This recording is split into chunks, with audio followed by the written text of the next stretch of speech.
Hi everybody, it's Nick Jevick, and in today's video we're going to talk about carried interest and the waterfall. You may recall at the end of the last video I had a slide that showed the tremendous leverage that's available to the general partner's capital through something called carried interest. And so we're going to look at that a little bit more today, and then we're going to look at what a waterfall is and how a waterfall works for your investment fund. So let's get straight to the presentation. Thanks. So in the last video we ended up with this slide, which shows the huge potential for leverage on the general partner's capital. But before we get into the mechanics, we have to go over a few terms and concepts, including carried interest, preferred return, and waterfall. The first one is carried interest, and carried interest is defined as the share of any profits that the general partner of an investment fund receives as compensation as long as two things are met. One, there's 100% return of invested capital, and two, that the investors receive their preferred return. Now, preferred return is return on the invested capital before the general partner receives its carried interest. Waterfall is the priority of the distribution of invested capital of investment fund in general, and from the exit of each discrete investment in particular. Note also that a waterfall is also applicable when you're raising capital for a single asset, so it doesn't always have to be for a fund or a blind pool. So what does a waterfall look like? In other words, what does the priority look like? Below is the executive summary version of a waterfall from one of our templates. First is a return of all invested capital. Second is the priority return or preferred return of a certain percent on such invested capital.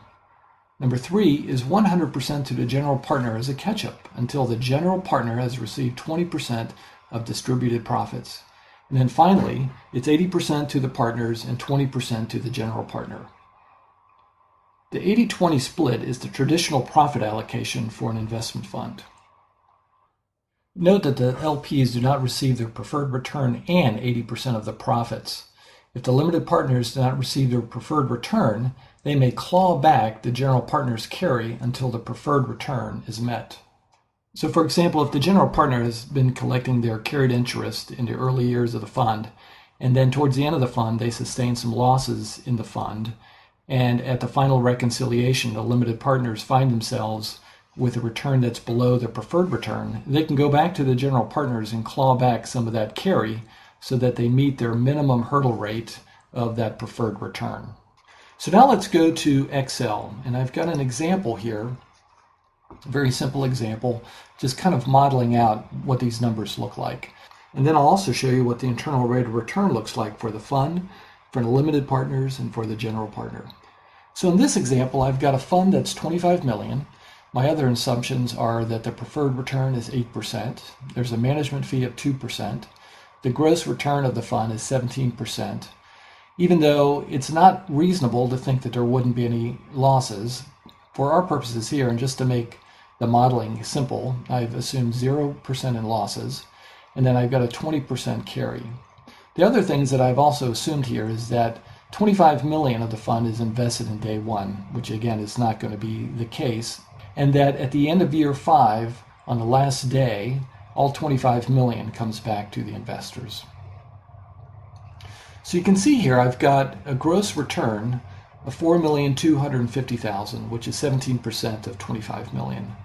I've got a preferred return of $2 million and management fee of $500,000 per year, which is the 2% of $25 million.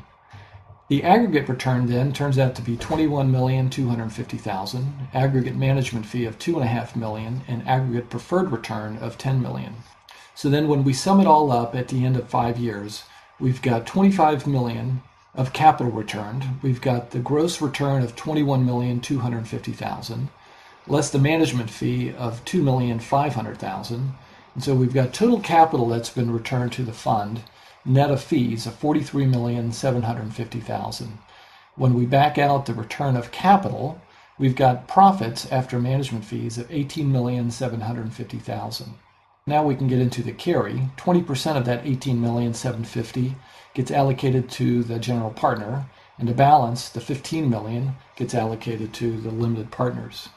And so here's what the internal rate of returns look like. You can see that for the total fund, the internal rate of return is 15%, which of course makes sense since we've got a 17% gross return, and then there was 2% management fee. So 17 less 2% gets you to 15%. Limited partners have an internal rate of return of 11.74%. And then the general partners, and this is where I'm talking about the leverage that's available to the general partner. The general partners invested $250,000 or 1% of the fund, and they had an internal rate of return on their capital of 338%. So again, you can see the tremendous leverage that's available to the capital of the general partner. So that's it for now. Hope to see you on the next video. This is Nick Jevick. Take care.